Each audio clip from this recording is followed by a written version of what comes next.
Hello students, now we will discuss next topic of the chapter current electricity, that is factors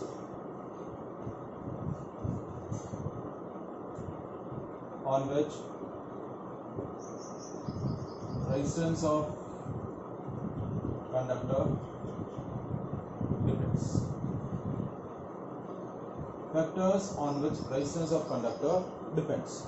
So there are four factors on which resistance of conductor depends. These four factors are length of the conductor, that represented by L. Second, area of cross section of conductor, that is A. Third is nature of material of conductor, and fourth is temperature.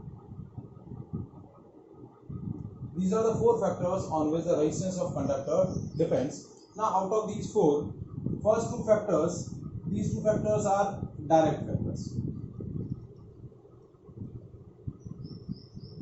and remaining two factors are indirect factors. ठीक है, तो पहले दो factors जो हैं वो direct factor बोले जाते हैं और रिमेनिंग दो जो हैं वो इनडायरेक्ट फैक्टर्स बोले जाते हैं. Now how the resistance of the conductor, resistance of conductor को हम किससे रिप्रेजेंट करते हैं? R से रिप्रेजेंट करते हैं. Now how it will depends on the length of the conductor and area of cross section of conductor. ठीक है, so resistance of conductor is directly proportional to the resistance of conductor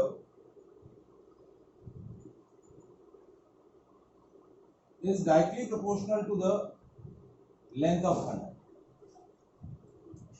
The R is directly proportional to L.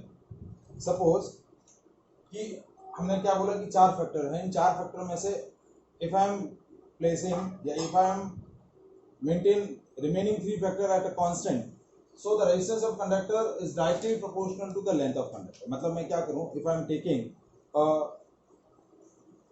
conductor wire of copper material, ठीक है, having different length but their area of cross sections are same and they are at same temperature. मैंने क्या लिए, suppose if I am taking three conductor wires of copper material which having same area of cross section, which are at same temperature but they have different length. So जिस copper wire की length सबसे ज्यादा होगी उस copper wire का resistance उतना ही ज्यादा रहेगा. Resistance is directly proportional to the length. Remaining तीन पैरामीटर्स जो हैं वो क्या रहने चाहिए? कांस्टेंट रहने चाहिए. मतलब क्रॉस सेक्शन एरिया कांस्टेंट होना चाहिए, टेम्परेचर कांस्टेंट होना चाहिए और मटेरियल सेम होना चाहिए. तो फिर क्या होगा? Resistance is directly proportional to the length of conductor. जितनी ज्यादा लेंथ होगी उतना ज्यादा क्या होगा? एरिया उतना ही क्या होगा? उतना ही ज्यादा रेजिस्टेंस ऑफ कंडक्टर रहेगा. ठीक है, second parameter, that resistance of conductor is inversely proportional to the area of cross section, and R is inversely proportional to A.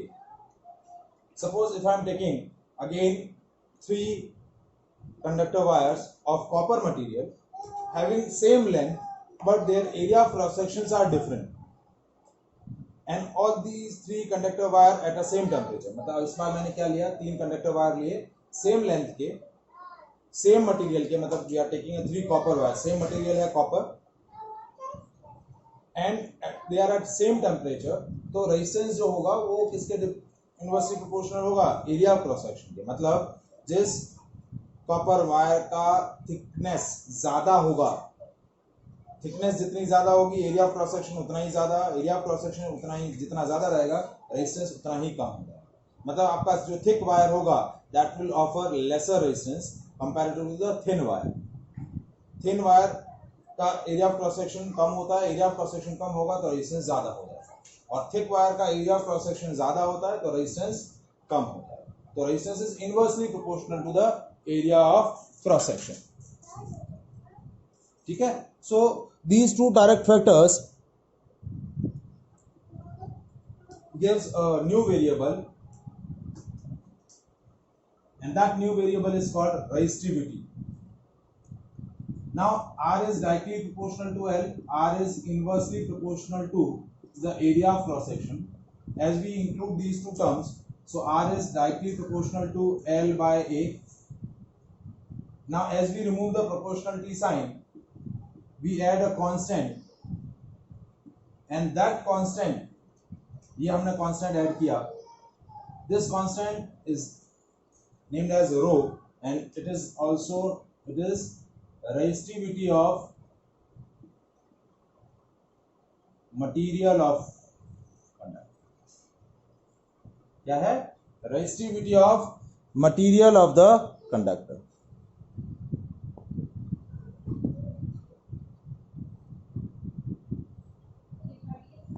इसको हम किससे रिप्रेजेंट करते हैं? रो से. Rho is a resistivity of material of the conductor. This is the property of material of the conductor. देखिए, resistance is a property of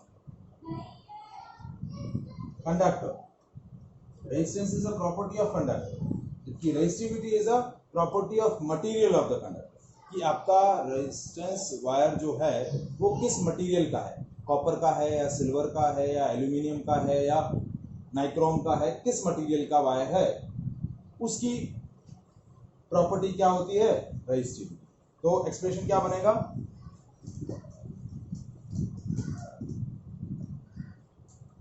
R is equal to rho L by A.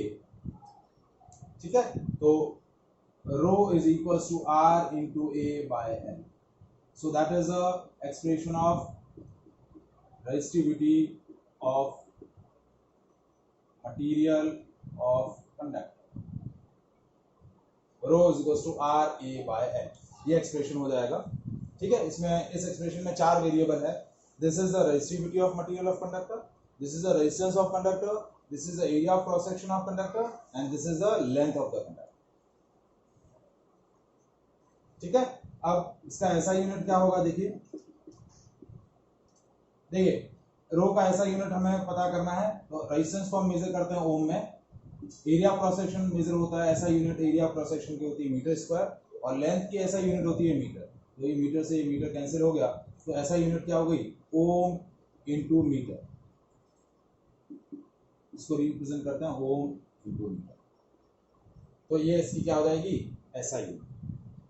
तो ऐसा unit of resistance resistivity is ohm into metre. Now अब मुझे इसको define करना है. How to define a resistivity of material of the conductor? Definition. तो कैसे define करेंगे? That rho is equals to R A by L. So if L is equals to 1 metre and A is equals to 1 metre square, then rho is equals to R. So how can we define that resistivity is resistivity is property of material of conductor which is numerically equal to resistance of conductor. Resistivity is numerically equal to the resistance of conductor of unit length and unit cross section area. मतलब जो resistivity है वो numerically resistance of conductor के equal है जिस conductor का length 1 metre है और जिसका एरिया ऑफ क्रॉस सेक्शन क्या है? 1 metre square. It is numerically equal to the resistance of conductor of unit length and unit cross section area. So that is a definition of resistivity. ये क्या हो जाएगा आपका? Definition. So the first two direct factors of resistance of conductor gives a new variable of the current elasticity and that variable is called resistivity. तो resistivity का expression क्या हो जाएगा, rho is equals to R A by L. क्या हो जाएगा, rho is equals to R A by L. Discussing the numerical problems on resistivity. ठीक है, now resistivity का एक्सप्रेशन हमने क्या पढ़ा, rho is equals to R A by L. That is your numerical expression of resistivity of material of conductor. Rho is the resistivity, R is the resistance of conductor, A is the area of cross section of conductor, L is the length of the conductor. 4 variable है आपके पास इस expression में, इसमें से कोई भी 3 variable आपको questions में गिवन होंगे, चौथा वेरिएबल आपको क्या करना होगा, कैलकुलेट करना होगा. जैसे क्वेश्चन है, calculate the resistance of copper wire of length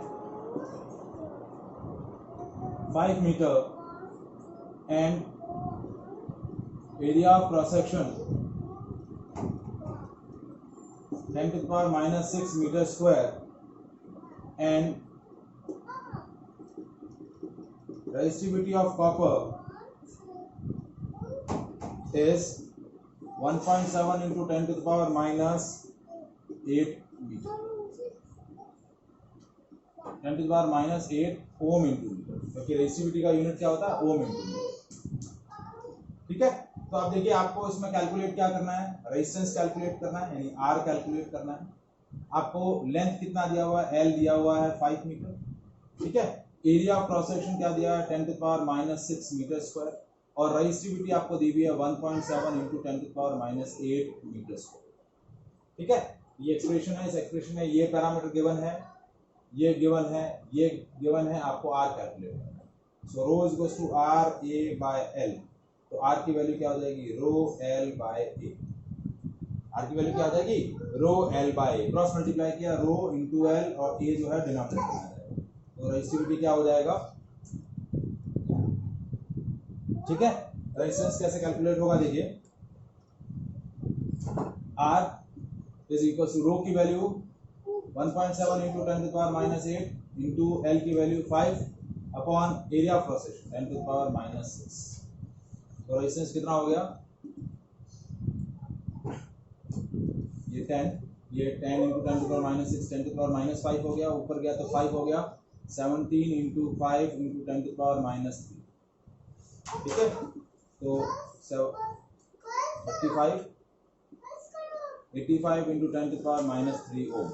That is equals to 8.5 into 10 to the power minus 2. So that is the resistance of conductor wire. तो इस क्वेश्चन में आप देखिए,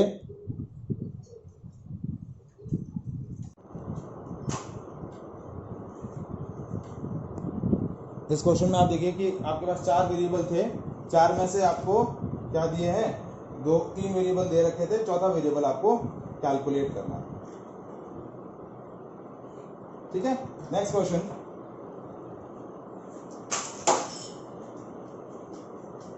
second variety,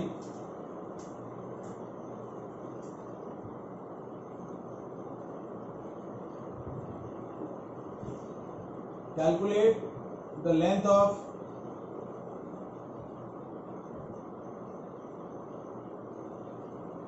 copper wire of resistance 20 ohm, diameter 3 mm and resistivity of copper wire is 1.7 into 10 to the power minus 8 ohm into E. ठीक है, तो अब इस क्वेश्चन के अंदर आपको क्या दिया है, लेंथ पूछी है. ठीक है, रेजिस्टेंस आपको दिया हुआ है 20 ओम. ठीक है, रेजिस्टिविटी आपको दी हुई है 1.7 into 10 to the power minus 8 ohm into metre. But इस क्वेश्चन के अंदर आपको एरिया ऑफ क्रॉस सेक्शन नहीं देके इस बार आपको क्या दिया है, डायामीटर. डायामीटर कितना दिया है, 3 mm. तो इसको मीटर में कन्वर्ट करेंगे तो 3 into 10 to the power minus 3 metre, ये डायामीटर ऑफ वायर दिया हुआ है. तो अब आपको कैलकुलेट क्या करना है, लेंथ कैलकुलेट करनी है. तो देखिए लेंथ कैसे कैलकुलेट करेंगे, rho is equal to R A by L, तो L is equal to R A by rho, ठीक है। तो ये एक्सप्रेशन आ जाएगा L is equal to R A by rho, ठीक है। अब इसके अंदर आर आपको गिवन है, रो भी आपको गिवन है, लेकिन एरिया आपको गिवन नहीं है। एरिया कैलकुलेट करने के लिए कैसे कैलकुलेट करेंगे, अब area of cross section wire का कैसा होता है, हमेशा सर्कुलर, कैसा होता है, circular area of cross section रहेगा। तो सर्कल का एरिया क्या होता है, पाई आर स्क्वायर।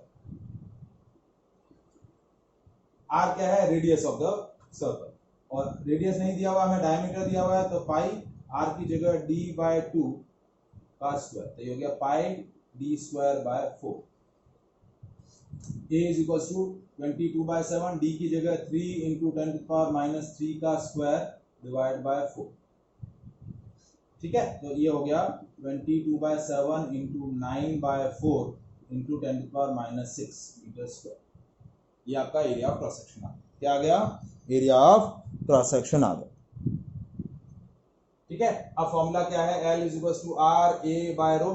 इस एक्सप्रेशन में वैल्यू प्लेस करें तो आपको क्या मिल जाएगी, लेंथ ऑफ द वायर, तो L is equal to R A by rho. R की वैल्यू है 20, A की वैल्यू है 22/7 into 9/4 into 10⁻6 upon rho, that is 1.7 into 10⁻3, ठीक है। तो L की वैल्यू देखिए 20 into 22 into 9 into 10⁻6, 7 into 4 28 into 1.7 into 10⁻8, ठीक है। ये माइनस 1 ऊपर जाएगा तो +8 हो जाएगा, ठीक है। और इंटू यहाँ 10 और करते हैं, तो अब ये हो गया L is equal to 20 into 22 into 9 28 into 17, और ये 8 और 1 9, तो ये हो गया 10⁻3, ठीक है। बाकी सारे पैरामीटर्स आप सॉल्व करेंगे, ठीक है। ये 10, ये 14, ये 7, ये 11, अब कैंसिल होगा नहीं, तो L is equal to 99 into 10⁻4 upon 7 into 17। इसको सॉल्व करेंगे, that will be the length in metre, तो ये आपकी लेंथ ऑफ द वायर आ जाएगी, ठीक है। तो 4 वेरिएबल है आपके पास, length, resistance, area of cross section और रेजिस्टिविटी। इसमें से 3 वेरिएबल आपको गिवन होंगे, चौथा आपको कैलकुलेट करना है। देखिए इस क्वेश्चन के अंदर एरिया ऑफ क्रॉस सेक्शन नहीं दे रखा था, तो एरिया ऑफ क्रॉस सेक्शन क्या होगा, हमेशा सर्कुलर रहेगा, पाई are square,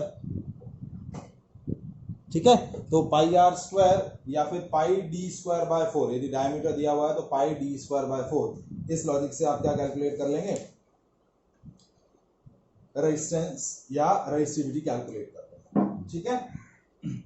now next variety जो इसमें आपको पूछी जाती है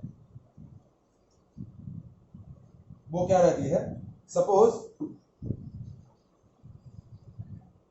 next question is resistance of given wire of length L is 4 ohm. Now the wire is stretched uniformly such that its length becomes double. Then find the new resistance of the stretched wire. Question क्या है, एक resistance wire है जिसका resistance आपको क्या दे रखा है, 4 ओम, length दे रखी है L, ठीक है। एरिया क्रॉस सेक्शन दे रखा है A, ठीक है। ये आपने सिचुएशन दे रखी है बिफोर स्ट्रेचिंग। आफ्टर, अब आपने क्या किया, इस वायर को स्ट्रेच किया, आपने वायर को खींचा, खींचने के बाद इसकी लेंथ क्या हो गई, डबल। तो अब वो बोल रहा है कि खींचने के बाद रेजिस्टेंस की न्यू वैल्यू जो है वो क्या रहेगी, वो आपको कैलकुलेट करना है। What will be the new value of resistance after the stretching.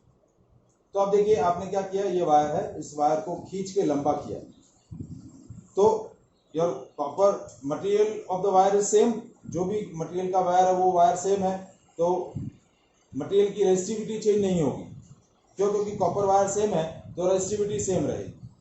जो भी वायर आपने लिया, कॉपर का हो, एल्यूमिनियम का हो, सिल्वर का हो, जो भी वायर आपने इसको खींच के लंबा किया है, तो उसका रेजिस्टिविटी सेम रहेगा क्योंकि resistivity is a property of material of the conductor. Material same है, बिफोर द स्ट्रेचिंग और आफ्टर द स्ट्रेचिंग आपका रेजिस्टिविटी सेम है।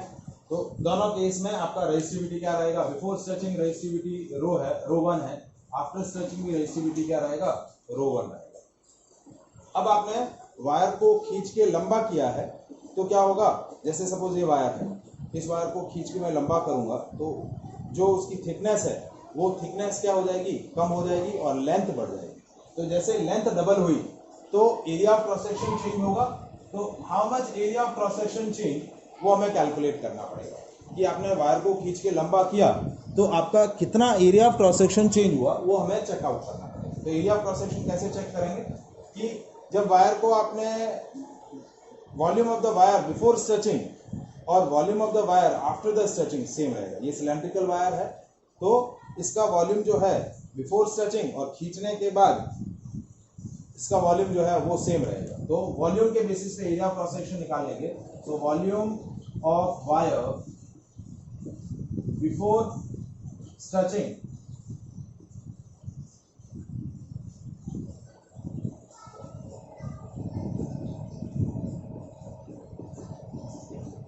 is equals to volume of wire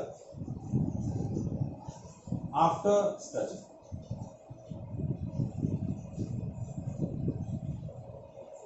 ठीक है, यानी A1 L1 क्योंकि वॉल्यूम होता है area into length is equals to A2 L2। A1 की जगह हमने A रखा, L1 की जगह L, A2 की जगह हमें A2 कैलकुलेट करना है, L2 की जगह 2L। तो A2 की वैल्यू क्या होगी, देखिए A into L divide by 2L, ये डिनोमिनेटर में आ जाएगा यहाँ। तो L से L कैंसिल हो गया, A2 की वैल्यू क्या हो गई, A बाय 2। तो एरिया ऑफ क्रॉस सेक्शन क्या हो गया आपका, आधा हो गया। क्या हो गया, वायर को खींच के आपने लंबा किया तो एरिया ऑफ क्रॉस सेक्शन आपका क्या हो गया, आधा हो गया। ठीक है, अब आपको क्या कैलकुलेट करना है, न्यू रेजिस्टेंस। तो हमने क्या बोला कि बिफोर स्ट्रेचिंग और आफ्टर स्ट्रेचिंग रेजिस्टिविटी सेम है। So resistivity of wire before stretching is equals to resistivity of wire after stretching। So rho 1 is equals to rho 1, यानी रो और रो सेम ले लिया। ये हो गया R1 into A1 upon L1, ये हो जाएगा R2 into A2 upon L2। ठीक है, ये हो गया 4 इंटू A की जगह A1 की जगह A, L1 की जगह L, R2 कैलकुलेट करना है, A2 की जगह हमने रख दिया A बाय 2 और L2 की जगह रख दिया 2L। लेंथ डबल होगी, एरिया ऑफ क्रॉस सेक्शन आधा होगा। ये A से ये A कैंसिल, ये L से ये L cancel. 4 by 1 is equal to R2 by 4, cross multiply किया, R2 की वैल्यू क्या हो गई, 4 इंटू 4 16, कितनी आ जाएगी, 16 ओम। So that is the new value of resistance after the stretching। ठीक है, स्ट्रेचिंग के बाद ये आपकी क्या हो गई, न्यू वैल्यू हो गई। Is that clear? तो ये आपका वैरायटी ऑफ क्वेश्चन हो गया।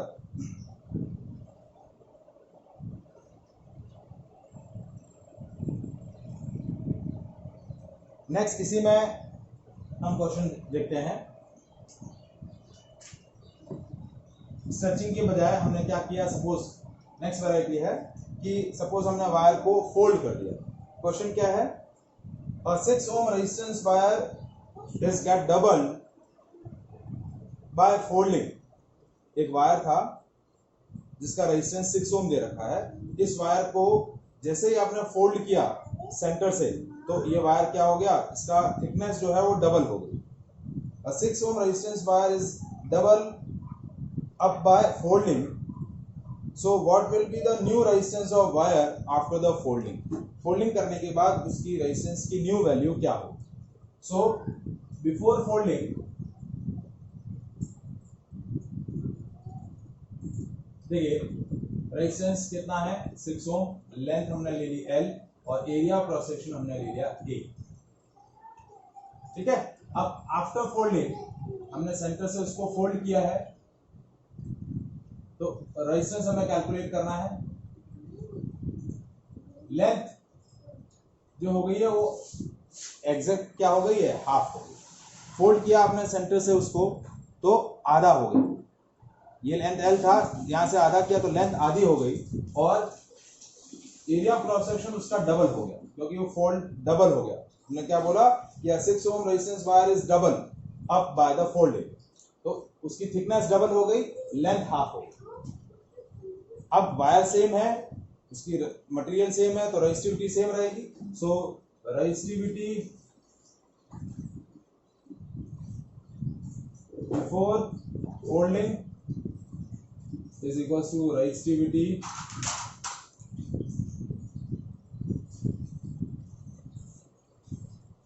after folding. Resistivity before folding. Now resistivity before folding is equals to resistivity after folding. So resistivity before folding is R1 A1 upon L1 is equals to R2 L2 upon A2. R1 की जगह 6, A1 की जगह A, L1 की जगह L is equals to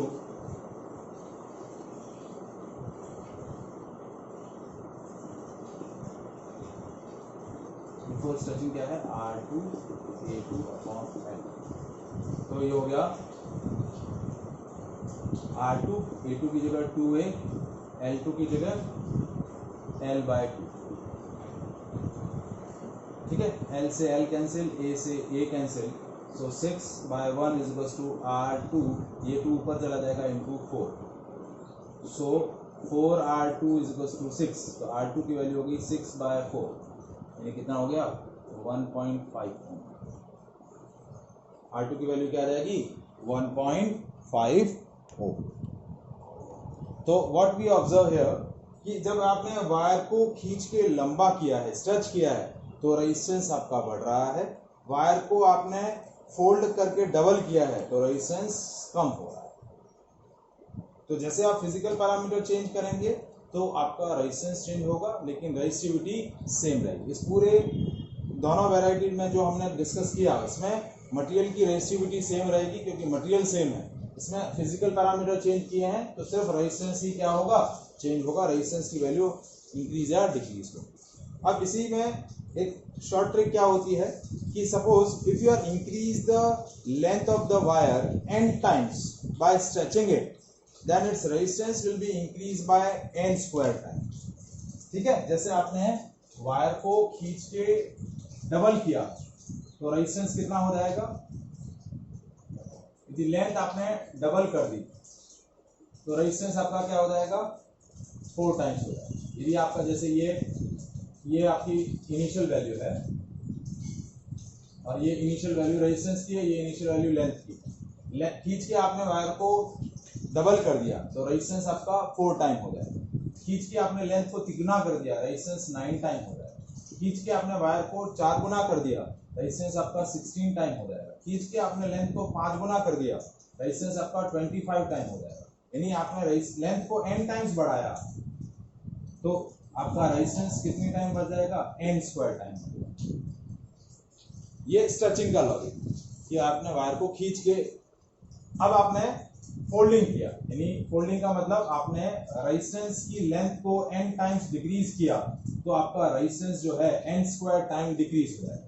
मतलब आपने resistance की length को L/2 किया, रेजिस्टेंस R/4 हो जाएगा। यानी जितने टाइम फोल्ड किया उतने टाइम उसके n स्क्वायर टाइम आपका डिक्रीज हो जाएगा। लेंथ को 1/3 किया तो रेजिस्टेंस 1/9 हो जाएगा। आपने लेंथ को 1/4 कर दिया तो रेजिस्टेंस 1/16 टाइम हो जाएगा। लेंथ को आपने 1/5 कर दिया, रेजिस्टेंस आपको, तो आपने लेंथ को n टाइम्स डिक्रीज किया तो रेजिस्टेंस आपका n स्क्वायर टाइम्स डिक्रीज हो जाएगा। So that is the logic behind the stretching and folding. So here we have discussed the two factors on which the resistance of conductor depends. These are the direct factors. Indirect factors को है वो हम next class में discuss करेंगे next session.